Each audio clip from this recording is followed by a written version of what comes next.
This is tactical analyst Ben West. Stratfor has received some aerial images of Cairo and the rest of Egypt from Digital Globe.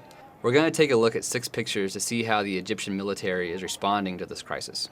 The first picture here shows the northern entrance to Tahrir Square. It shows October 6th Bridge over to the right-hand side and the ramps that lead down to Maret Basha Road, which leads into Tahrir Square. First thing to point out is the burned roadblock there at the exit ramp from the bridge. This is likely a burned police vehicle or police van from the January 28th protests that turned into riots when the police tried to clamp down on protesters. Further on down the ramp, you can see an arrangement of military vehicles that's a little more aggressive.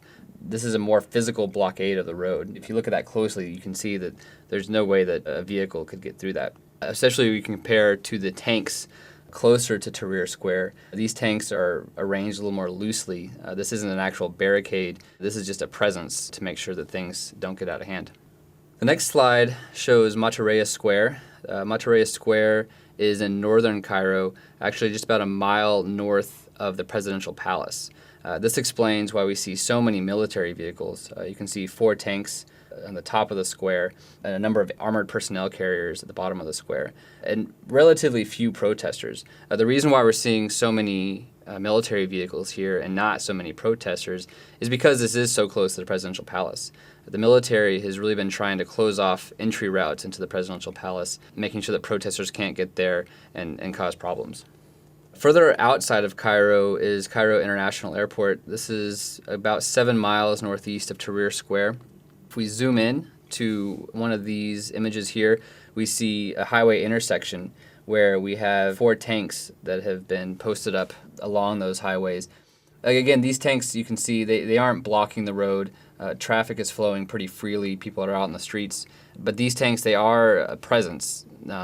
They're there to monitor the situation. They're looking for major groups of vehicles or people heading out towards the airport. And also they're ready to mobilize in case anything happens and they need to get to the airport quickly. This next slide shows the Suez Canal. You can see 7 ships here steaming north. This is the choke point between Little Bitter Lake and Great Bitter Lake. This is closer to the Red Sea entrance of the Suez Canal. And if you look closely at those ships, you can see V's coming off of them, indicating a wake, which means that these are moving. Stratfor has been monitoring the situation in the Suez Canal closely, considering its strategic importance to the global economy. And we've seen no indication that any traffic has been slowed down in the Suez Canal.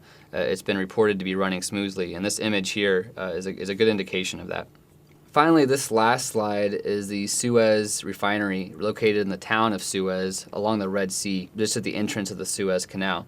Here we can see 5 tanks stationed at some entrances and intersections leading into the refinery. Of course, it's a very strategic point for Egypt because this is where their oil is turned into fuel. We haven't seen any direct threats to strategic infrastructure like this, but as we can see with these tanks, the Egyptian government is concerned about it, and there's still definitely a military presence there just in case anything does happen.